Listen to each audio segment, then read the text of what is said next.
Hi everybody, it is K.Ho and we are here over at 1093 and 1095 Haro.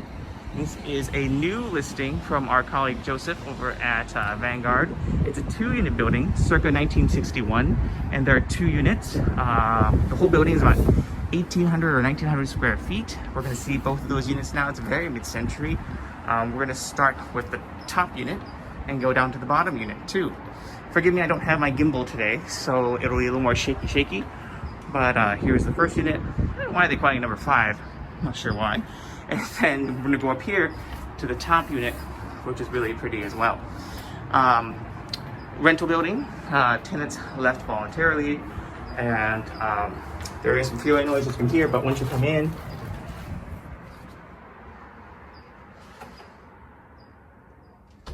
no more freeway noise, right?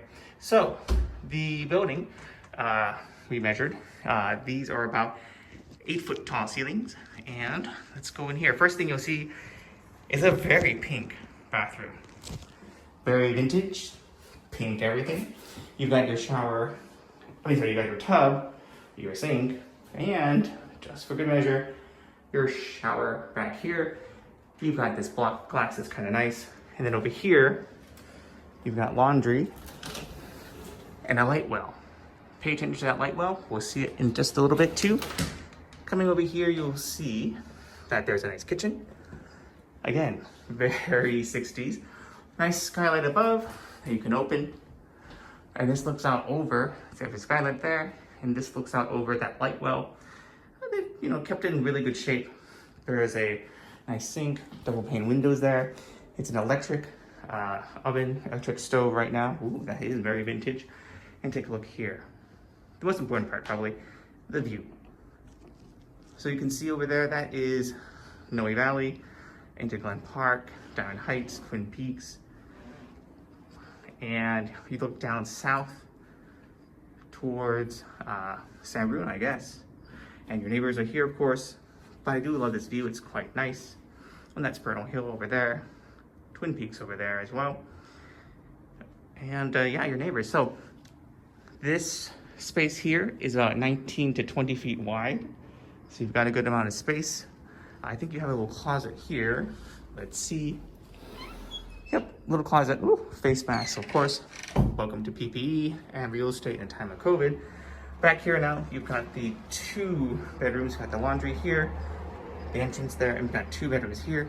Here's one, it goes out to the deck, which we'll see in a second. And here's the other, which also gives you a good view of the backyard. Now, the backyard's pretty interesting. It's short, it ends where that fence is. But you notice over there, it's a pretty steep incline. So one of the things the listing agent Joseph has said is that something you might want to consider, or you probably should consider, is doing some retaining wall work here. So it goes beyond sort of the cosmetic fixer genre and moves into something a little more substantial. And doing that work is daunting, it seems, but it's not impossible. People have done it all the time, and it's not like something's happening today or tomorrow, as far as we know. Apparently, according to Joseph, the area up there, it's a lot of greenery, and then once a year they cut it back, and there you go. But you probably shouldn't be cutting it back because the greenery actually helps hold things down, but it seems pretty substantial there. But here, you'll see here, it goes here, and there is a bit of a retaining wall down here already. There's one there, and I think there's one beneath this too. But one of the other great things about this parcel, or this potential, and it depends, is that your neighbors on either side of you, including the one going downhill, they're taller. There's one there, and they're there too. So possibly, just possibly, you might be able to do something where you add a roof deck, maybe an addition, maybe a loft space, maybe something. Of course, they go further back, but this is a shorter lot because I think their lot goes like a giant L around you, so you don't have as much depth back there. So going back would probably be more difficult, but going up would be something that you can explore. Remember, of course, architectural clearances, planning stuff, lots of sort of rigmarole, structural engineering, analyzing this and that. All that stuff, it takes a while, but there is potential to add value too. And of course, being 2 units, there is a chance and a significantly good one of that, just depending, that you can do condo conversion as well, where you end up with 2 condominiums, which of course valued more than just 2 TIC units or whatnot too. So we're gonna go see the lower unit now, so stand by and we'll be there. So we're here now at the lower unit, which of course is much like the top unit, except for a little different feeling, of course, because you're lower, but you still get a pretty good view up front. You said Diamond Heights over there, Twin Peaks over there, and Bernal and San Bruno down there. You don't, oh, actually that's different, yeah. Your entrance is here, so you don't have that closet like you do upstairs, and the kitchen is more open directly. Again, about 8-foot high ceilings. This is also the same 20 feet wide this way. Let's take a look back here. So it's a little bit different in terms of configuration, of course. You have a really, really bright and nice laundry room, which is really interesting. Remember that light well I talked about before? Well, here's where that light well goes. If for me, I think I try to capture this space, maybe more of the kitchen, maybe the bathroom or whatnot too.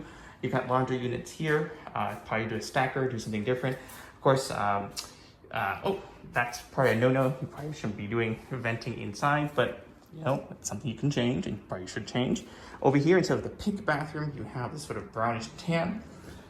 Again, you've got the tub, sink, and shower.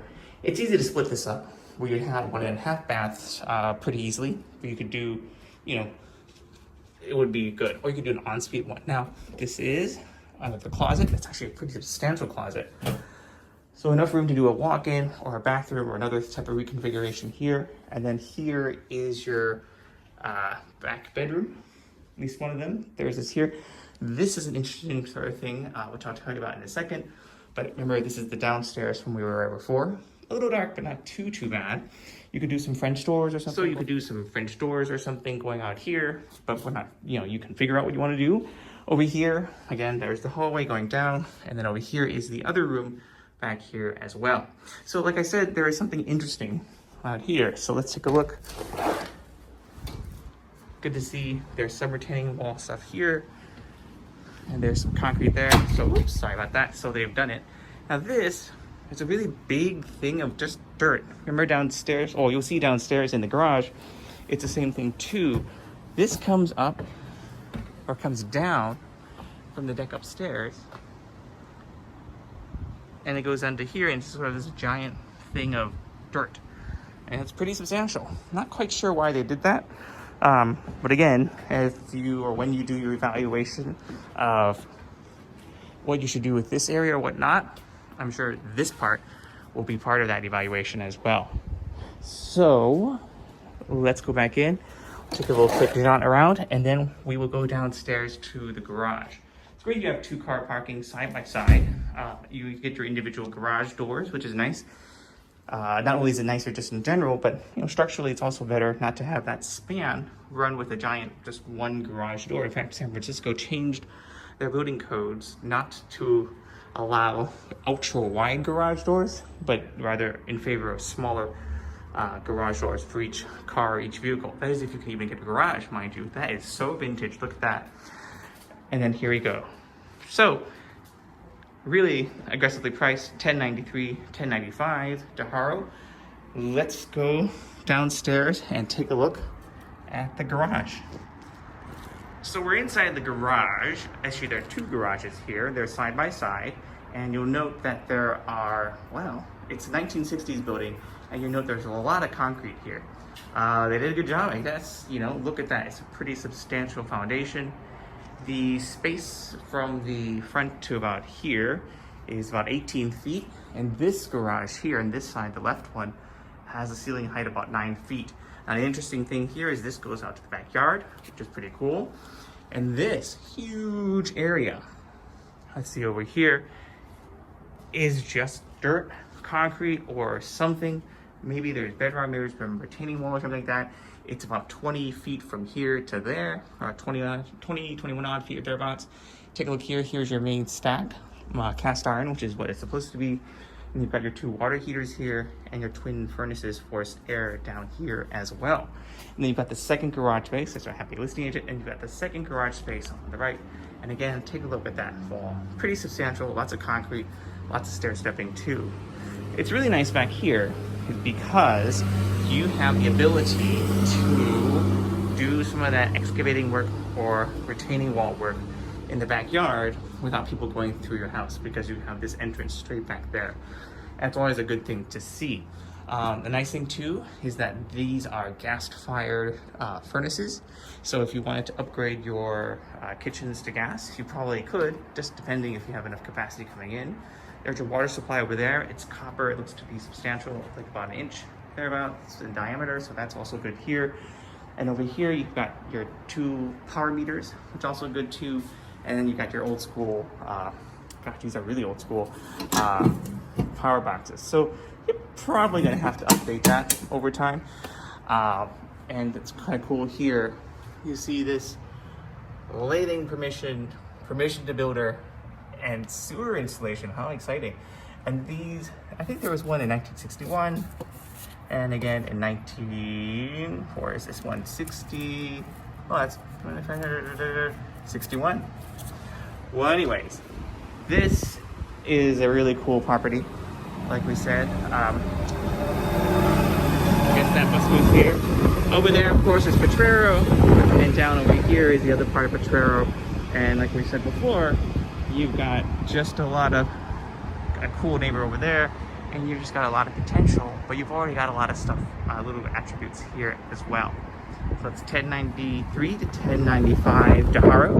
Visit with our colleague Joseph over at Vanguard. Thank you for watching. If you want to see more videos, check out our YouTube channel, and visit our website, kevinandjonathan.com, if you want to learn about more about this or any other property. Thanks.